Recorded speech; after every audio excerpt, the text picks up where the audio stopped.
So here we're going to look at a common pattern or solution used in software engineering design. So here I have two versions of a chessboard. One's got 3D pieces, one's just 2D. Could you imagine that these two very different looking chessboards actually rely on the same underlying data structure that represents the board and where all the pieces are and stuff like that? So this key insight is that we might have a data storage that is independent of the view that our user sees of that data. So here we're going to be talking about this common pattern or common solution called Model View Controller, or MVC. And again, the goal is to create maintainable, understandable, and testable code. And it's going to separate out these three components. So the model stores the data, the view displays the data. So we saw the 3D version and the 2D version.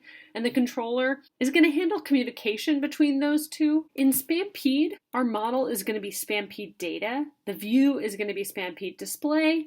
And the controller is going to be Spampede brain. So here's the little table that maps Spampede data. It is the model. Spampede display is the view, and it knows about the model. So it knows about Spampede data. So here I have that table from the previous slide.